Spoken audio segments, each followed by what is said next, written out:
Bonjour à tous et bienvenue à ce webinaire consacré aujourd'hui à l'évaluation de l'exposition des aérosols semi-volatiles. Vous êtes une nouvelle fois très nombreux à vous être inscrits à ce webinaire et nous vous remercions pour l'intérêt que vous portez aux travaux de l'INRS et à ses communications. Vous êtes également nombreux à avoir partagé avec nous vos attentes et vos questions. À la fin de ce webinaire, nous répondrons à quelques-unes des questions les plus fréquentes.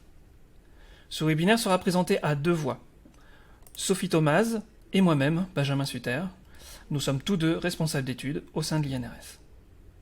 Pendant les 40 prochaines minutes, Sophie et moi allons aborder quelques définitions permettant de mieux appréhender ce que sont les aérosols semi-volatiles.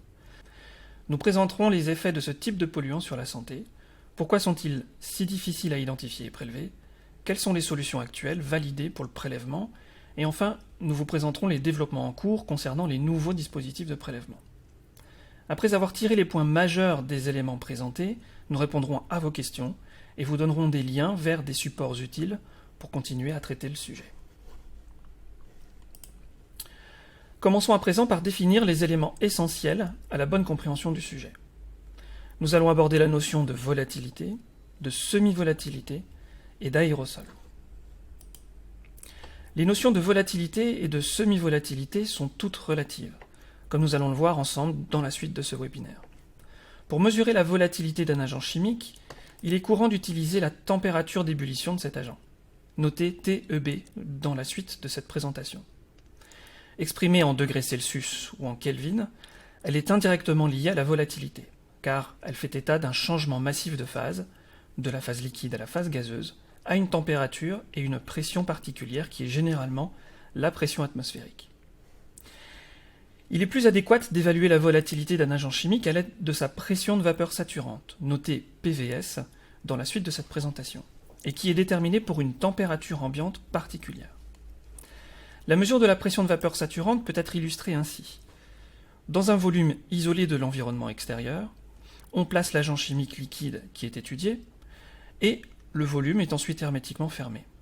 Une mesure de la pression à l'intérieur du volume, indéformable, est réalisée, pendant que le processus d'évaporation du liquide se produit. Un équilibre est alors atteint lorsque la pression dans le volume est constante. Il y a alors autant de molécules qui s'évaporent que de molécules qui se recondensent dans la phase liquide. La pression lue sur le manomètre correspond à la pression de vapeur saturante. Elle est exprimée en pascal, mais elle est également exprimée à l'aide d'autres unités de pression telles que le millimètre de mercure, le millibar, etc. Facile à mesurer pour les agents chimiques volatiles, elle est difficile à déterminer pour les agents chimiques peu volatiles, car il est nécessaire de mesurer de très très faibles valeurs de pression. Cela explique pourquoi, lorsque l'on cherche une valeur de pression de vapeur saturante pour un agent chimique particulier, plusieurs valeurs très variables peuvent être trouvées en fonction de la source de données utilisée, ou bien être totalement absentes de ces bases de données. La température d'ébullition est bien mieux renseignée, même si, et j'attire votre attention sur ce point, il est nécessaire d'identifier clairement sous quelle pression expérimentale la température d'ébullition a été déterminée. Maintenant que l'on sait comment estimer la volatilité d'un agent chimique, voici comment les organismes de référence définissent la semi-volatilité. Une première définition largement utilisée actuellement est basée sur la température d'ébullition, qui est comprise entre environ 250 degrés et 390 degrés à pression atmosphérique. Cette définition est présentée dans des textes de référence de l'Agence de protection de l'environnement aux États-Unis et par l'Organisation mondiale de la santé. Une deuxième définition de la semi-volatilité est donnée pour une plage de pression de vapeur saturante mesurée à 20 degrés, allant de 1 millipascal à 100 pascal. Cette définition a été introduite par la norme européenne EN 13936 en 2012 et qui traite des exigences relatives au développement de méthodes de prélèvement dédiées à ces aérosols semi-volatiles. On peut également trouver dans la littérature de nombreuses autodéfinitions utilisant des plages de valeurs différentes ou des unités différentes, autres que la température d'ébullition ou la pression de vapeur saturante, comme le Dalton par exemple, qui est l'unité de masse atomique unifiée. Vous le constatez, le terme semi-volatilité peut avoir de multiples définitions.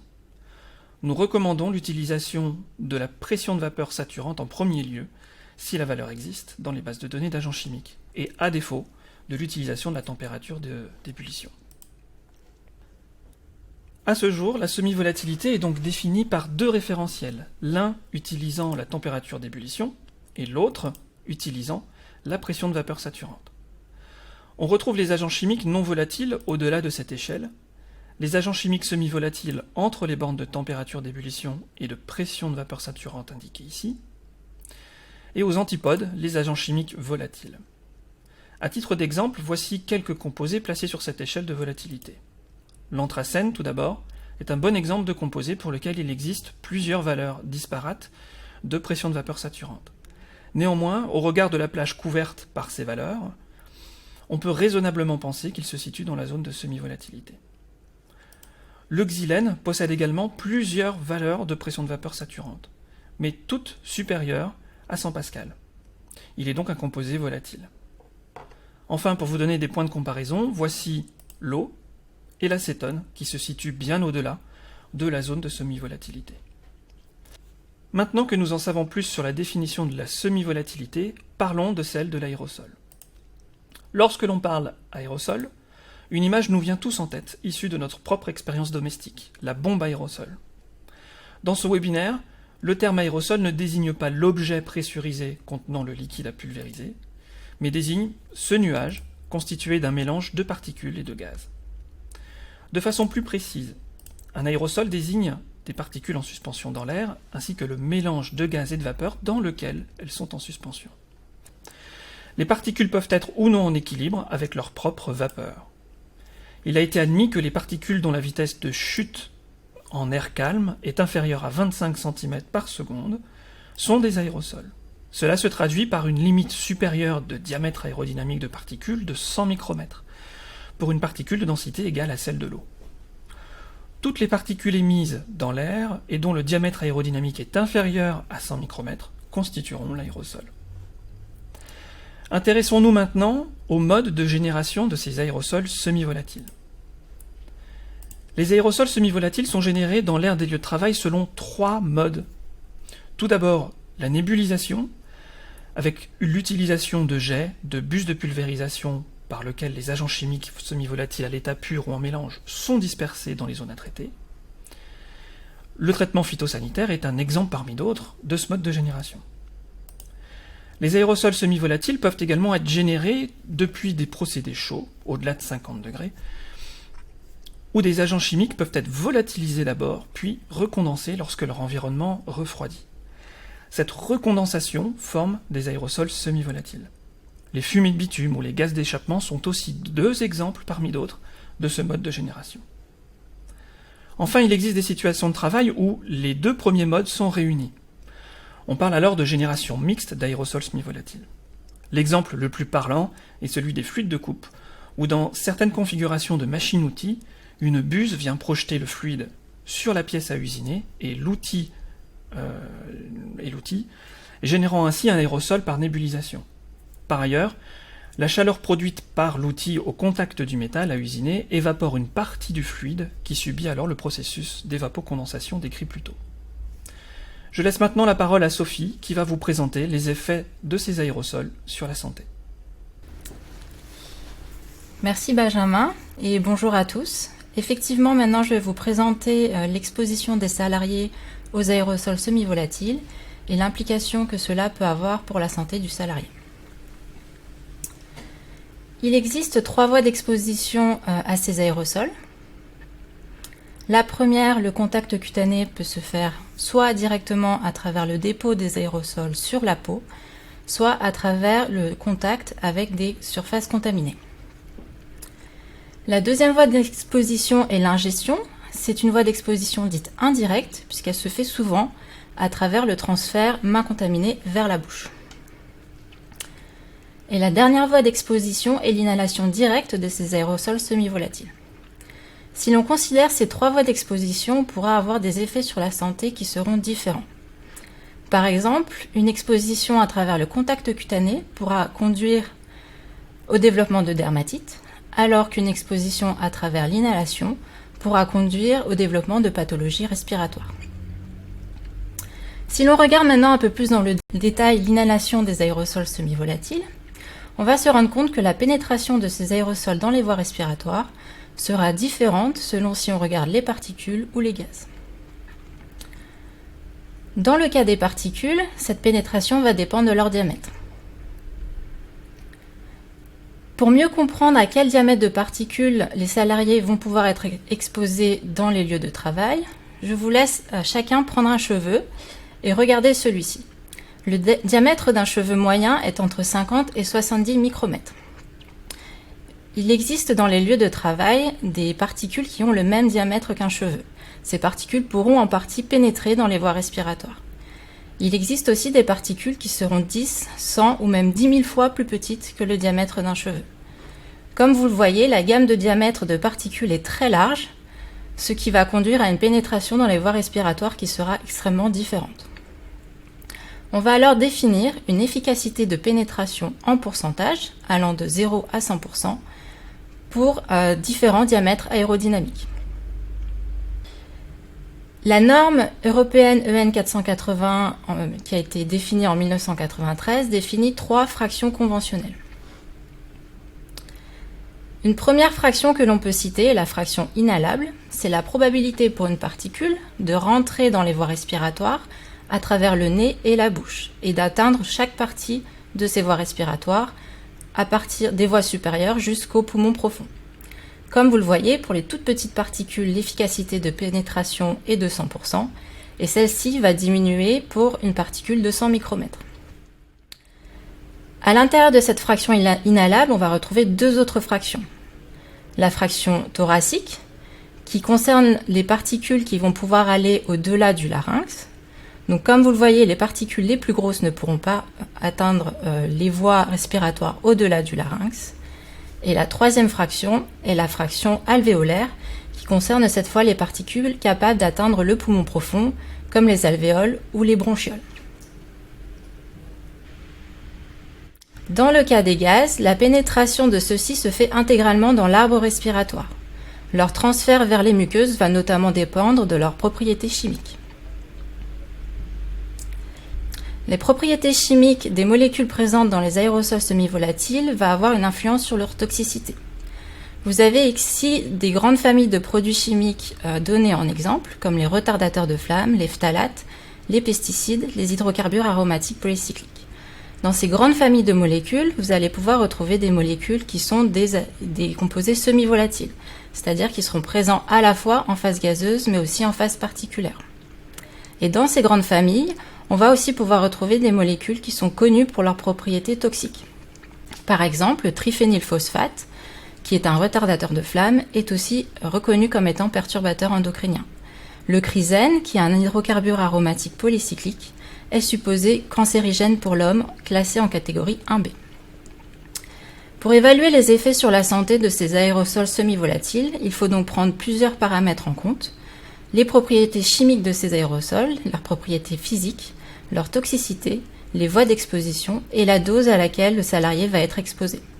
C'est pourquoi le rôle de la métrologie est essentiel afin de quantifier la dose à laquelle le salarié dans l'entreprise va être exposé. Maintenant, nous allons vous présenter la métrologie de ces aérosols semi-volatiles. Je vais d'abord commencer par vous présenter comment nous prélevons les particules et ensuite comment les vapeurs sont prélevées.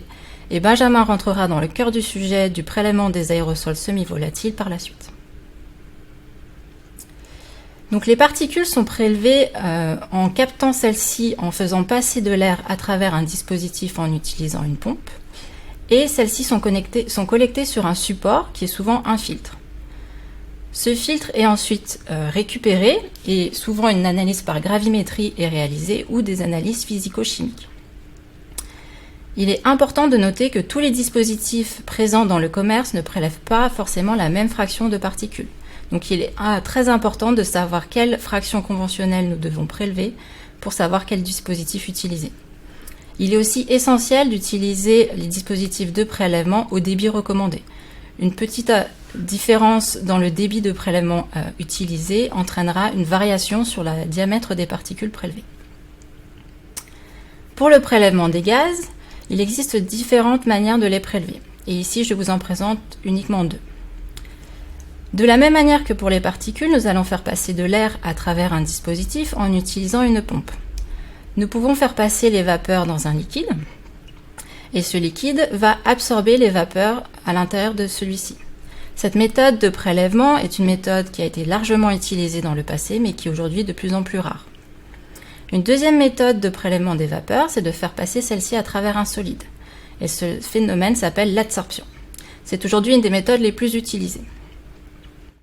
L'adsorption est un processus de surface, d'où l'intérêt d'utiliser des matériaux poreux.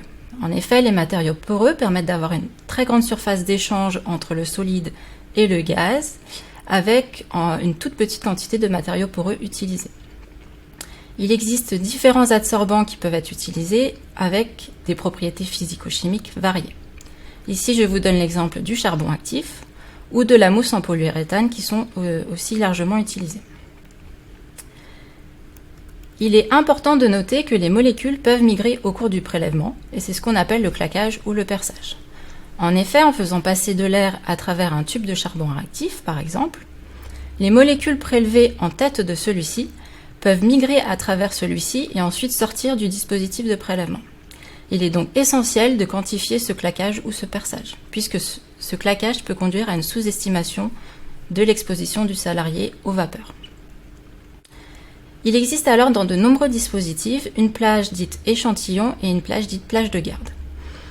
Cette plage de garde permet d'évaluer la capacité de rétention du dispositif, et si on quantifie la molécule à mesurer à hauteur de 5% de la quantité totale de celle-ci, nous sommes dans l'obligation de rejeter l'échantillon.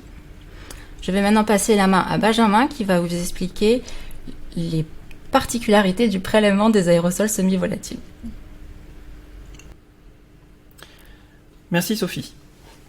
Les éléments de prélèvement et de collecte des particules et de vapeurs que Sophie vient de vous présenter est en lien direct avec le prélèvement et la collecte des aérosols semi-volatiles. En effet, lorsqu'un aérosol semi-volatile est prélevé, il est d'abord nécessaire de collecter les particules à l'aide d'un média filtrant. Les vapeurs vont pouvoir traverser le filtre sans être retenues, ou dans des proportions infimes à la surface du filtre, si bien qu'il est nécessaire de les collecter par le moyen le plus approprié. Dans cet exemple, il s'agit d'un tube de charbon actif. La quantité totale d'agents chimiques sur le filtre est, dans cette illustration, égale à la quantité de particules présentes initialement dans l'air prélevé. De même, dans cette illustration, la quantité d'agents chimiques collectés sur le charbon actif du tube de prélèvement est égale à la quantité de vapeur initialement présente dans l'air prélevé. La somme totale des deux quantités analysées permet de déterminer la quantité totale de l'agent chimique dans l'air prélevé, phase particulière et phase vapeur confondues. Cependant, ce cas particulier est bien trop simplificateur. En réalité, lorsque nous sommes en présence d'un seul agent chimique semi-volatile, les particules collectées sur le filtre vont s'évaporer au cours du temps. Le flux d'air qui va traverser le filtre va forcer les particules à s'évaporer. Par conséquent, les quantités de particules et de vapeur collectées sur les supports subissent des modifications majeures pendant le prélèvement. La quantité de particules va diminuer au cours du temps de prélèvement jusqu'à devenir nulle dans certaines circonstances, alors que la quantité de vapeur va proportionnellement augmenter jusqu'à possiblement saturer le support de collecte. Dans le cas où le support de collecte a effectivement collecté toutes les vapeurs prélevées, plus celles issues de l'évaporation des particules collectées sur le filtre, la seule quantité qui est restée constante est bien la somme des quantités d'agents chimiques collectés sur le filtre et sur le support de collecte des vapeurs. C'est pourquoi, après analyse, seule la quantité totale de l'agent chimique est une mesure fiable. Alors nous pourrions en rester là en disant que nous avons un moyen d'identification par le biais de la température d'ébullition ou de la pression de vapeur saturante et une stratégie de prélèvement de type filtre plus support de collecte de vapeur, qui au global est infaillible. Mais ce que nous venons de voir au sujet de l'évaporation des particules collectées au cours du temps de prélèvement implique de mieux comprendre ce phénomène pour pouvoir prélever et collecter sans surprise ces aérosols semi-volatiles. Tout d'abord, et en lien avec ce qui vient d'être dit, l'évaporation des particules collectées va être stimulée par le débit d'air qui vient au contact de celles-ci. En effet, l'évaporation est avant tout un phénomène de transfert de masse par diffusion. Prenons l'exemple d'une particule isolée et immobile suspendue dans de l'air pur. Lorsque les molécules à la surface de la particule passent de l'état liquide à l'état gazeux, Elles vont alors diffuser dans l'air, formant ainsi un gradient de concentration décroissant pour être de plus en plus diluées dans l'air environnant. Ce cas idéal, qui est utilisé comme référence pour calculer le temps de vie d'une particule en suspension dans l'air avant évaporation complète. Cependant, dans le cas qui nous intéresse, de l'air est forcé au travers du filtre sur lequel est collectée cette particule. Par conséquent, les couches de diffusion vont être perturbées par le mouvement d'air, comme illustré très schématiquement ici. Le transfert de masse est effectué alors par diffusion et est stimulé par la convection de l'air autour de la particule, réduisant ainsi le temps d'évaporation totale de la particule de manière importante. Ce qu'il faut retenir, c'est que plus une particule est de taille importante, au-delà de 1 micromètre de diamètre, et plus la vitesse d'air autour d'elle est importante, plus l'évaporation est exacerbée. Pour aborder le deuxième phénomène sur lequel je souhaite attirer votre attention, considérons un dispositif de prélèvement contenant un filtre et un lit, un support adsorbant tel qu'on vous l'a décrit précédemment. Dans cette expérience, nous disposons d'un outil permettant de mesurer en temps réel la pression partielle de vapeur à l'aval du filtre. À noter que la pression partielle peut être convertie en concentration massique, en milligrammes de vapeur par mètre cube par exemple, grâce à la loi des gaz parfaits. La pression partielle et la concentration massique sont donc proportionnelles et similaires dans leur évolution. Lorsqu'un prélèvement en conditions réelles est effectué, les particules sont prélevées petit à petit au cours du temps. Chaque particule d'aérosol semi-volatile collectée va alors s'évaporer, contribuant à augmenter la pression partielle en vapeur et donc la concentration à l'aval du filtre. Au cours du prélèvement, les premières particules peuvent s'évaporer complètement, pendant que de nouvelles particules se collectent sur le filtre. Si on poursuit le prélèvement plus encore, l'accumulation de particules sur le filtre fait que la pression partielle en vapeur à l'aval du filtre devient proche ou égale de la pression de vapeur saturante. Un plateau est alors atteint. Lorsque la quantité de particules collectées devient encore plus importante, les premières particules qui font face au flux d'air s'évaporent et génèrent une pression partielle en vapeur localement proche de la pression de vapeur saturante. Les particules en aval des premières particules vont donc être exposées à cette pression de vapeur saturante, ce qui a pour effet de limiter presque totalement leur propre évaporation. Les particules vont alors pouvoir s'accumuler sur le filtre en grande quantité, tout en générant des vapeurs à saturation à l'aval du filtre. Il est donc important de tester les adsorbants utilisés pour qu'ils puissent collecter la totalité de la vapeur à saturation sur tout le temps de prélèvement attendu. Avec cet exemple, on comprend aussi que un prélèvement de courte durée de 15 minutes par exemple, n'aura pas les mêmes répartitions des phases particulières et vapeur qu'un prélèvement de 8 heures dans les mêmes conditions, et que le support de collecte des vapeurs doit être adapté en conséquence. Enfin, s'agissant de volatilité, la température est un élément essentiel à prendre en compte. En effet, j'ai reporté dans ce graphique l'évolution de la pression de vapeur saturante, du N-hexadécane, qui est un composé organique semi-volatile modèle, en fonction de la température. On observe une évolution d'allure exponentielle entre la pression de vapeur saturante et la température.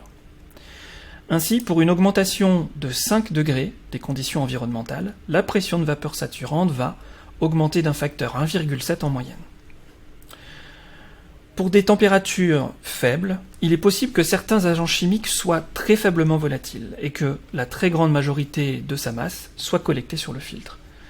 En revanche, pour des températures plus élevées, ce même agent chimique va pouvoir se volatiliser beaucoup plus et la majorité de la masse prélevée pourra être collectée alors sur le support de collecte de vapeur. Par ailleurs, certains agents chimiques volatiles à 20 degrés vont pouvoir se comporter comme des agents chimiques semi-volatiles à des températures plus faibles. Et inversement, certains agents chimiques considérés comme non volatiles vont pouvoir se comporter comme des agents chimiques semi-volatiles à des températures supérieures à 20 degrés. Par conséquent, lors de la conception des méthodes de prélèvement, une grande vigilance doit donc être portée à ces variations de température que l'on peut rencontrer dans les espaces de travail afin de garantir la collecte des deux phases de l'aérosol sans perte. Pour synthétiser, ce qu'il faut retenir de ces éléments, c'est que la pression de vapeur saturante ou la température d'ébullition est une première évaluation du caractère semi-volatile, qui permet rapidement d'identifier si l'agent chimique d'intérêt peut être semi-volatile ou non. Néanmoins, d'autres paramètres sont à prendre en compte pour affiner ce premier diagnostic, tels que le débit et le temps de prélèvement, la masse potentiellement collectée pendant le prélèvement et la température ambiante au moment du prélèvement. Malgré ces éléments, vous pouvez avoir le sentiment d'être perdu face à cette quantité d'informations et la complexité du sujet. Nous vous proposons quelques outils qui vous permettent de facilement vous repérer dans votre démarche d'identification, de développement et de mise en œuvre et de développement de méthodes de prélèvement. Vous avez à votre disposition 3 supports. Tout d'abord, la note technique NT49, disponible librement sur le site internet de l'INRS et qui donne 2 outils mathématiques permettant de mieux caractériser le comportement potentiel semi-volatile d'un agent chimique. Ensuite, vous avez à votre disposition le guide méthodologique de la base de données Métropole de l'INRS sur la mise au point de méthodes de prélèvement et d'analyse d'aérosols organiques semi-volatiles dans l'air des lieux de travail. Enfin, vous avez également 2 normes à votre disposition, qui sont la EN 13936 dans sa version française, ainsi que la norme ISO 23861, qui est en instance de publication à l'heure où je vous parle, et qui présente toutes les deux un protocole expérimental permettant d'identifier le caractère semi-volatile en prenant en compte les conditions réelles du prélèvement. Cet outil est particulièrement utile lorsque les informations de pression de vapeur saturante ou de température d'ébullition sont absentes des bases de données des produits chimiques, ou quand elles sont trop disparates et donc incertaines. Maintenant que l'on sait ce qu'est un aérosol semi-volatile et que l'on sait identifier ces aérosols particuliers, Sophie et moi allons vous présenter des méthodes actuellement validées et utilisées pour les prélever. Les solutions actuelles qui vont vous être présentées sont issues, pour la majorité d'entre elles, de la base de données Métropole de l'INRS, qui est un recueil de méthodes d'évaluation de l'exposition professionnelle validées par l'INRS pour le prélèvement et l'analyse d'agents chimiques, biologiques, déposés sur les surfaces ou présents dans l'air de certains matériaux. Un guide méthodologique complète la base de données avec l'ensemble des conseils et recommandations pour mener à bien une campagne d'évaluation d'exposition professionnelle, de la stratégie de prélèvement à l'expression des résultats. Parmi ces méthodes, celles qui concernent les agents chimiques semi-volatiles préconisent toutes le prélèvement simultané des particules et des vapeurs, et en fonction de la nature chimique de l'agent, les supports de collecte peuvent avoir des différentes configurations. C'est ce que nous allons voir dans les prochaines minutes. De nombreuses méthodes reposent sur un dispositif de prélèvement combiné contenant un filtre associé à un adsorbant. Comme nous l'avons vu, le filtre contenu dans une cassette support permet de collecter les particules qui sont prélevées, et un tube contenant un adsorbant adapté à la nature chimique de l'agent est placé à l'aval du filtre pour collecter les vapeurs. Le tube est lui-même connecté à une pompe personnelle qui assure l'aspiration de l'air à prélever au travers du dispositif de prélèvement et au débit souhaité. Les différents supports de collecte sont ensuite extraits soit simultanément, soit de manière séparée, en fonction des contraintes de la technique analytique, et la quantification de l'agent chimique sera donc faite par la somme des quantités analysées sur les différents supports. À l'heure où ce webinaire est enregistré, il existe 26 méthodes Métropole destinées au prélèvement et à l'analyse de 19 agents chimiques différents, et reposant toutes sur le dispositif de prélèvement combiné. Comme vous le voyez, les natures du filtre et de l'adsorbant utilisé peuvent varier en fonction de la nature de l'agent chimique prélevé, et surtout de la méthode d'extraction et d'analyse mise en œuvre. Je laisse à présent la parole à Sophie, qui va vous présenter d'autres types de dispositifs dédiés au prélèvement de certains aérosols semi-volatiles spécifiques. Merci Benjamin. Je vais maintenant vous présenter un dispositif de prélèvement qui peut être utilisé pour prélever certains aérosols semi-volatiles, qui est le filtre imprégné.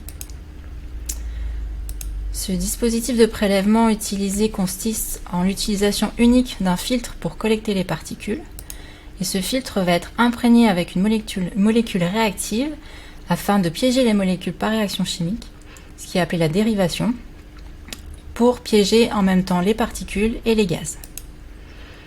Vous avez ici un exemple pour une molécule de type anhydride qui doit être prélevée dans l'air des lieux de travail et qui va être dérivée à l'aide de la 1,2-méthoxyphénylpyperazine. la molécule formée va permettre de stabiliser les anhydrides et d'effectuer le prélèvement à la fois des particules et des gaz. Cette méthode de prélèvement est utilisée dans de nombreuses méthodes présentes dans le site Métropole, pour les anhydrides phtaliques, pour certains isocyanates, pour le 4,4'-méthylène-dianyline et pour certains anions minéraux. Si l'on regarde l'exemple de l'acide chlorhydrique, dans les entreprises de traitement de surface des métaux, celui-ci peut être utilisé. Des grands bains contenant l'acide chlorhydrique présent à une température supérieure à la température ambiante ou en utilisant l'acide chlorhydrique par projection vont produire un mélange de gaz et de particules contenant l'acide chlorhydrique. Pour évaluer l'exposition des salariés à cet acide, une cassette que vous avez dessinée sur l'écran va être utilisée. Celle-ci contient différents niveaux. Le premier niveau va contenir un filtre en PTFE pour arrêter les particules. Les gaz vont, eux, continuer leur poursuite dans le dispositif de prélèvement.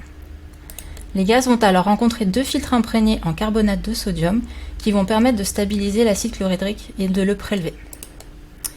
La désorption de ces filtres se fera à l'eau ou à l'éluant qui est utilisé pour l'analyse par chromatographie ionique. Un autre dispositif de prélèvement qui est très utilisé outre-Atlantique et qui a été développé par l'OSHA est l'OVS. Sur le principe, il ressemble largement aux autres dispositifs de prélèvement. On retrouve en première étape un filtre pour collecter les particules et ensuite des adsorbants. On a une première couche d'absorbant qui contient un polymère poreux et une deuxième couche qui contient une mousse en polyuréthane. Vous pouvez remarquer qu'il y a deux phases, la partie de l'échantillon et la partie de la plage de garde pour évaluer le claquage. Ce dispositif de prélèvement est largement utilisé outre-Atlantique par l'OSHA et le NIOSH pour les pesticides, pour le prélèvement et l'analyse des glycols et pour les phtalates. Si l'on regarde un peu plus dans le détail la méthode de prélèvement et d'analyse pour les phtalates, le prélèvement est réalisé à 1 litre minute pendant 4 heures. Les supports sont ensuite extraits séparément dans un solvant qui est ici le toluène par agitation, en séparant bien l'échantillon de la plage de garde pour évaluer le claquage et l'analyse des phtalates est réalisée par GCFID. La concentration finale et totale sera donnée en milligrammes par mètre cube. Un autre dispositif qui peut être utilisé est une combinaison d'un filtre avec une mousse en polyuréthane, aussi appelée PUF. Tout comme les autres dispositifs de prélèvement, nous allons retrouver un filtre en amont pour collecter les particules, suivi par une mousse en polyuréthane pour réaliser l'absorption des vapeurs. À noter qu'il n'y a pas de plage de garde présente dans ce dispositif, donc le claquage ne pourra pas être déterminé. Donc il est bien important de mettre au point la méthode de prélèvement et d'analyse avant de déployer ce dispositif de prélèvement. Ce type de dispositif est majoritairement utilisé dans la littérature scientifique pour des grandes familles de composés comme les phtalates ou les hydrocarbures aromatiques polycycliques. Maintenant, je vais vous parler d'un cas particulier qui est celui des isocyanates. Ce qu'il faut bien prendre en compte lorsqu'on regarde des méthodes de prélèvement, c'est que l'évolution de la technologie, des connaissances, mais aussi des valeurs limites d'exposition professionnelle vont conduire à l'évolution des méthodes de mesure et d'évaluation de l'exposition. Donc c'est pourquoi, de temps en temps, vous allez voir des anciennes méthodes qui seront modifiées par des nouvelles méthodes. Et c'est le cas des isocyanates. Les isocyanates sont prélevés comme la méthode que je vous ai montrée précédemment pour les anhydrides, par dérivation avec la 1,2-méthoxyphénylpypérazine. Il existe aujourd'hui deux méthodes de prélèvement qui peuvent être utilisées. Une méthode de barbotage, donc d'absorption, qui représente un risque pour le salarié. En effet, au cours de l'évaluation des expositions, le système de barbotage va entraîner une exposition du salarié au solvant. Aussi, certains barboteurs sont en verre, donc il peut y avoir un risque de coupure. De plus, les barboteurs ne permettent pas de prélever les particules ayant une taille inférieure à 2 microns. Une deuxième méthode de prélèvement consiste en l'utilisation de filtres imprégnés. Cette méthode a pour inconvénient de ne pas prélever correctement ou de dériver correctement les particules ayant un diamètre supérieur à 10 microns, ce qui entraînera une sous-estimation de l'exposition des salariés. Et ce type de prélèvement peut être uniquement fait sur de courtes durées. Une nouvelle méthode est donc en cours de développement et elle consiste en l'utilisation d'un CIP10, fraction inhalable, pour prélever les isocyanates. Le CIP10 est initialement utilisé pour le prélèvement de particules, dont vous avez le schéma sur la diapositive. La coupelle jaune contient une mousse en polyuréthane pour prélever les particules, et il fonctionne à un débit de 10 litres par minute. Dans le cas des isocyanates, cette mousse en polyuréthane est imprégnée par le réactif. Les prélèvements peuvent se faire alors sur court ou long terme, jusqu'à 8 heures, et le grand débit de prélèvement de 10 litres minute permet d'obtenir une très bonne sensibilité. Il permet donc d'atteindre des valeurs limites d'exposition professionnelle qui peuvent évoluer dans le futur. En résumé, les dispositifs de prélèvement pour les aérosols semi-volatiles sont faits à travers des dispositifs combinés qui permettent le prélèvement simultané des deux phases, les phases gazeuses et particulières. La différenciation entre ces deux phases est rarement possible. Il existe néanmoins de nouveaux dispositifs qui sont en cours de développement qui permettent de séparer les gaz des particules. C'est maintenant Benjamin qui va vous présenter ces nouveaux dispositifs. Merci Sophie. Effectivement, en réalisant une étude bibliographique sur les recherches ayant trait au développement de dispositifs dits dichotomiques, c'est-à-dire permettant de séparer les particules de leur vapeur au moment du prélèvement, on s'aperçoit que c'est un sujet qui fait l'objet de travaux de développement depuis maintenant quelques décennies. Pour réaliser un prélèvement dichotomique d'un aérosol semi-volatile, les travaux ont porté sur 4 types de dispositifs différents, que sont le précipitateur électrostatique, le déduneur, l'impacteur et l'impacteur virtuel. Néanmoins, tous ces dispositifs possèdent des contraintes d'utilisation relatives à la réalisation du prélèvement ou même de la sécurité. Donc, malgré les efforts de développement des laboratoires, il n'y a aujourd'hui aucune solution commercialisée et fiable permettant le prélèvement dichotomique des aérosols semi-volatiles. C'est pourquoi des travaux de recherche ont été initiés à l'INRS en 2019 pour développer un dispositif dichotomique répondant à la contrainte du prélèvement des aérosols semi-volatiles dans l'air des lieux de travail. Ces travaux ont été réalisés dans le cadre de la thèse de Nordine Rekeb et en partenariat avec le CERTES de l'Université de Paris-Créteil. Les travaux de recherche ont abouti à la création d'un nouveau dispositif de prélèvement personnel d'aérosols semi-volatiles, aussi appelé PASS. Il consiste en un impacteur virtuel dont nous avons inversé les débits de sortie et qui a été optimisé pour transmettre les particules sans dépôt au travers du dispositif, tout en permettant une efficacité élevée de séparation entre les particules et les vapeurs. Schématiquement, voici comment se présente le dispositif et son fonctionnement. L'aérosol est d'abord prélevé par un orifice d'entrée, puis accéléré dans une buse d'accélération. Les particules qui possèdent alors suffisamment d'inertie sont projetées dans l'ouverture de la buse de collecte et poursuivent leur cheminement vers la sortie du flux principal, pour être enfin collectées par un premier dispositif combiné filtre plus adsorbant. La quantité d'agents chimiques collectés dans ce premier dispositif est donc la somme des particules initialement présentes dans l'air prélevé, plus la quantité de vapeur qui a pu transiter au travers de la buse de collecte. Perpendiculairement au flux de particules est prélevée une fraction du débit principal qui contient idéalement uniquement la phase gazeuse contenant la vapeur. Cette fraction de débit passe par un second dispositif combiné dont la fonction est de collecter la vapeur de l'aérosol qui a été extraite du flux principal. L'analyse de la quantité d'agents chimiques collectés sur ce second dispositif combiné nous permet de connaître la concentration de vapeur dans l'air initialement prélevée et par déduction la quantité exacte de particules initialement présentes. Voici à quoi ressemblent les prototypes de ce dispositif aujourd'hui et qui ont été testés en laboratoire, avec ici le prélèvement de l'aérosol et ici les deux sorties, la sortie principale où les particules sont extraites et ici la sortie de vapeur sur laquelle on vient connecter les dispositifs combinés. En laboratoire, l'efficacité de séparation des particules et des vapeurs est supérieure à 90%. Et l'avantage majeur de ce PASS est qu'il a une performance universelle, quelle que soit la nature chimique de l'aérosol prélevé. De plus, il possède une très faible perte de charge qui lui permet d'être utilisé avec les pompes personnelles disponibles commercialement.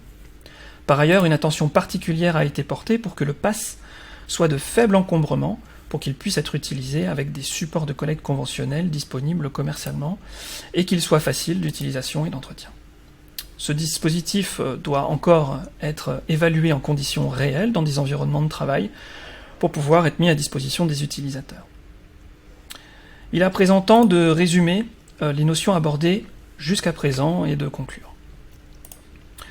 Nous avons vu que les aérosols semi-volatiles peuvent avoir des effets différents sur la santé en fonction de leur phase particulière ou de leur phase gazeuse. Nous avons abordé la question de la semi-volatilité et avons fait le constat d'une coexistence de multiples définitions. À l'aide d'une série d'expérimentations schématiques, nous avons abordé les difficultés engendrées par le caractère semi-volatile des aérosols sur la réalisation de leur prélèvement. Et des outils sont aujourd'hui disponibles en ligne pour vous permettre de vous guider dans vos recherches d'identification, de développement ou d'utilisation de méthodes de prélèvement. Nous avons donné 6 exemples de dispositifs de prélèvement, de conceptions différentes, toutes adaptées à la nature chimique de l'agent prélevé. Avec tout d'abord le dispositif combiné associant filtre et adsorbant, le dispositif aujourd'hui le plus répandu.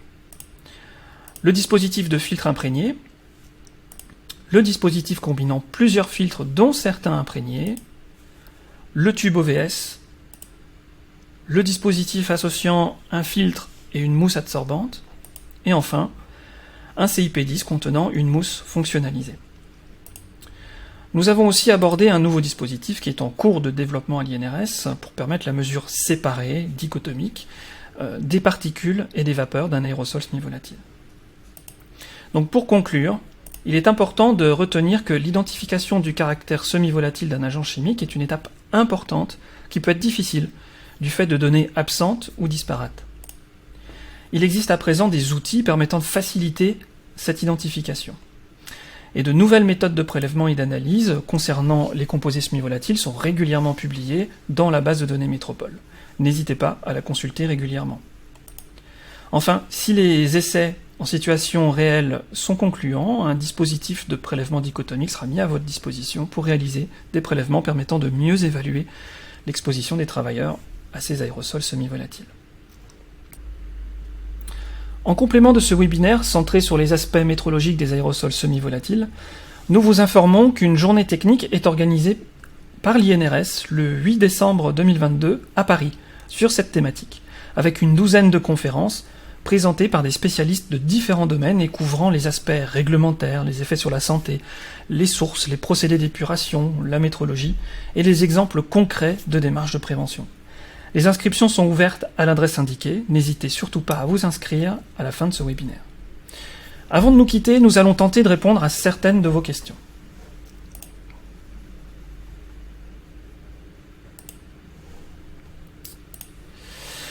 Lors de votre inscription à ce webinaire, vous avez transmis de nombreuses questions et nous vous en remercions. Voici une synthèse de vos questions regroupées par grandes thématiques. Vos questions portent sur la métrologie, la prévention de l'exposition, la réglementation, des agents chimiques spécifiques, l'identification de certains secteurs d'activité, les effets sur la santé et certains cas particuliers. Je voudrais tout d'abord préciser que l'aérosol semi-volatile n'est pas un agent chimique en soi, mais que ce sont certains agents chimiques qui ont un caractère semi-volatile. Ainsi, lorsque l'on parle de protection individuelle ou d'effets sur la santé notamment, il faut nécessairement connaître les propriétés chimiques et toxiques individuelles de l'agent dont on parle, et qui ne sont pas généralisables à d'autres agents chimiques qui pourtant peuvent être semi-volatiles. Tout d'abord, beaucoup d'entre vous ont fait part de leurs attentes pour mieux cerner les outils métrologiques aujourd'hui disponibles. Ce webinaire a présenté de manière détaillée cette thématique et nous espérons qu'il a répondu à vos attentes pour ce qui la concerne. N'hésitez pas à revisionner ce webinaire qui sera accessible en replay dans les prochains jours. Concernant les mesures de prévention de l'exposition, vos questions portent sur les outils de protection collective et individuelle, les règles de stockage, les règles de manipulation, de nettoyage ou de décontamination. Concernant la protection collective, vous nous avez interrogé sur les moyens de captage et d'épuration d'air. En quelques mots, s'il n'est techniquement pas possible de substituer le produit émis par un produit non dangereux, le captage à la source et le capotage des installations et la mise en place d'une ventilation générale sont nécessaires pour limiter la diffusion de l'agent chimique dans l'espace de travail, et donc diminuer l'exposition des travailleurs. Adossés au captage, des systèmes de filtration sont classiquement mis en place pour arrêter l'aérosol généré. Dans ce cas, les aérosols semi-volatiles, dans le cas des aérosols semi-volatiles, une grande vigilance doit être apportée sur l'efficacité des systèmes de filtration. En effet, nous avons vu que les phénomènes d'évaporation des particules collectées au cours de la filtration de l'air prélevé sont également applicables à l'échelle d'un système de filtration industriel. Ainsi, les batteries de filtres pourront générer rapidement en aval des vapeurs d'agents chimiques semi-volatiles proches de la saturation. L'épuration de ces vapeurs, par une collecte sur un lit d'adsorbant par exemple, de type charbon actif, dépend du type de rejet qui est effectué, soit totalement vers l'extérieur, soit partiellement recyclé dans l'espace de travail. Mais c'est un sujet qui est extrêmement vaste, tant les configurations sont nombreuses, et je ne peux pas les détailler ici. Pour plus d'informations, n'hésitez pas à consulter la brochure de l'INRS ED 695 sur les principes généraux de ventilation, ainsi que la brochure ED 972 intitulée Captage et traitement des aérosols de fluide de coupe, dont les préconisations peuvent être transposées à d'autres aérosols de type semi-volatile. Notez que ce thème sera également abordé lors de la journée technique du 8 décembre 2022. Concernant les équipements de protection individuelle, la première des questions qui nous a été posée, c'est y a-t-il des masques efficaces ? Tout d'abord, le masque est bien la dernière solution pour prévenir l'exposition des personnes à l'inhalation aux agents chimiques. Et pour répondre à la question, il existe effectivement des solutions de filtration pour les aérosols semi-volatiles organiques, adaptées pour des demi-masques ou des masques complets.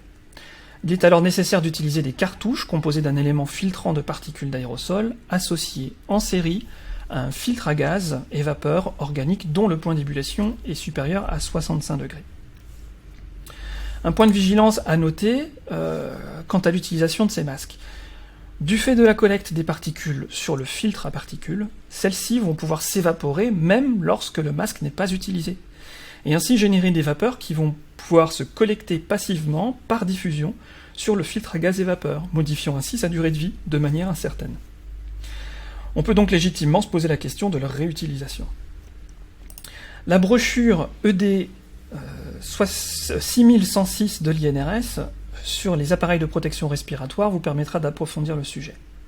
Par ailleurs, il est aussi recommandé de porter des gants pour prévenir une exposition cutanée aux agents chimiques, et leur nature doit être effectivement adaptée à la composition unique du produit manipulé.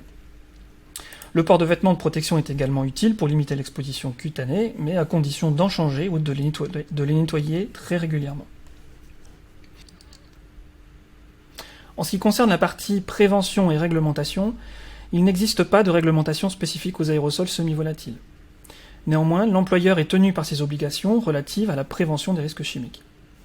Les composés semi-volatiles sont des produits chimiques dangereux pour la plupart, CMR pour d'autres, et que par conséquent, toutes les règles appliquées à ces substances restent valables en termes d'identification du risque, de substitution, d'information, de formation du personnel et d'évaluation des expositions, selon les métrologies présentées pendant ce webinaire. L'absence de valeurs limites spécifiques à chaque fraction ne soustrait pas l'employeur à ses obligations en termes de prévention. La journée technique permettra de répondre plus précisément à ces volets grâce à la présence de spécialistes de l'évaluation des risques et de la prévention opérationnelle parmi les orateurs. Vous nous avez questionné sur certains agents chimiques spécifiques, dont voici la liste que nous avons retenue. Vous nous avez interrogé sur l'acide sulfurique, les produits phytosanitaires, les mycotoxines et les brouillards d'huile. Concernant l'acide sulfurique, réalisons la première étape d'identification. Les bases de données de produits chimiques mentionnent une pression de vapeur saturante de 0,13 pascal ou de 7,9 millipascal. Par ailleurs, la température d'ébullition est donnée comme étant égale à 290 degrés. Nous sommes donc en présence d'un agent chimique qui a tout le potentiel pour être un agent chimique semi-volatile. La base de données Métropole propose 3 méthodes pour le prélèvement de l'acide sulfurique, toutes basées sur la collecte de l'aérosol sur une série de filtres dont certains imprégnés. Le caractère semi-volatile est donc pris en compte par ce type de dispositif. Concernant les mycotoxines, cela regroupe de multiples molécules, donc certaines ont été identifiées dans la fiche ED 4411 publiée sur le site de l'INRS. Une analyse de premier niveau de la pression de vapeur saturante et de la température d'ébullition montre que ces molécules ne sont pas considérées comme des molécules volatiles du fait de leur très faible pression de vapeur saturante. Remarquez également que la température d'ébullition est rarement publiée ou accessible. En effet, une dégradation thermique de ces molécules a lieu avant d'atteindre le point d'ébullition, rendant impossible la mesure de ce paramètre. Il semblerait que seule la patuline pose question quant à son caractère semi-volatile. Il est donc nécessaire de procéder aux tests expérimentaux pour identifier ou non la réalisation du transfert de la mycotoxine au travers d'un filtre par voie vapeur. Certaines mycotoxines possèdent une méthode de prélèvement et d'analyse dans la base de données Métropole, dont voici les références. Toutes ces méthodes utilisent une coupelle contenant une mousse de collecte qui est placée dans un dispositif CIP10. Ces mycotoxines sont donc prélevées comme des aérosols non volatiles. Concernant à présent les produits phytosanitaires, le sujet est encore plus vaste. En effet, plus de 1300 substances actives sont recensées dans la base de données EFI de l'ANSES. Sachant qu'un produit peut contenir plusieurs substances en mélange, l'évaluation est donc complexe. Il faut alors étudier un à un les agents chimiques composant le produit utilisé. Et à noter que oui, certains de ces agents actifs, de ces substances actives, sont des agents chimiques semi-volatiles. Je laisse la parole à Sophie qui va traiter le sujet des fuites de coupe. Merci Benjamin. Donc maintenant nous allons parler des prélèvements des fuites de coupe. Donc sur le site de l'INRS dans la base de données Métropole, il y a une méthode qui s'appelle la méthode fuite d'usinage M282 qui préconise la collection sur un filtre avec une cassette des aérosols de fuite de coupe. La mesure se fait par gravimétrie du filtre. Comme vous pouvez le comprendre maintenant après avoir suivi notre webinaire, cette méthode n'a pas encore été mise à jour pour l'évaluation de l'exposition aux fuites de coupe.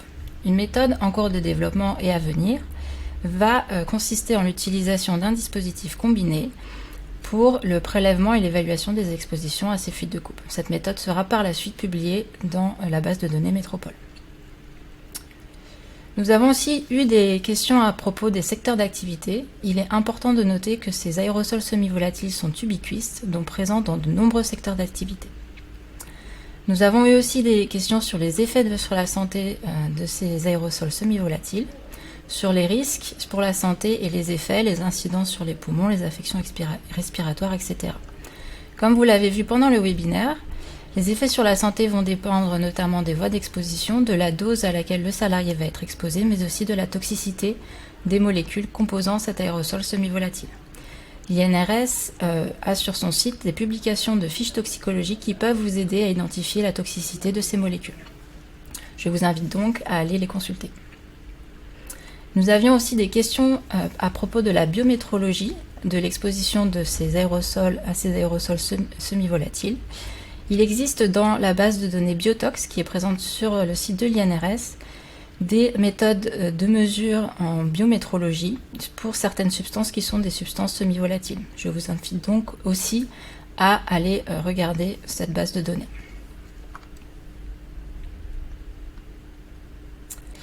Pour vous informer encore plus à ce sujet, il existe donc la base de données Métropole qui contient un guide méthodologique à ce sujet. Il existe aussi la base de données qui développe toutes les méthodes pour l'évaluation des expositions. Et pour mieux connaître la toxicité des composés, vous pouvez avoir accès aux fiches toxicologiques de l'INRS. Si certaines méthodes sont manquantes sur le site de l'INRS, vous pouvez aussi avoir accès aux sites proposés par nos collaborateurs à l'international, tels que le Royaume-Uni, nos collaborateurs espagnols, américains ou du Canada. Si vous avez encore des questions après ce webinaire, nous vous invitons à aller voir tous nos supports sur le site de l'INRS, de nous poser aussi directement des questions à travers le site et de nous rejoindre à la journée technique qui aura lieu le 8 décembre 2022. Nous vous remercions pour votre participation à ce webinaire et espérons vous retrouver à la journée technique du 8 décembre.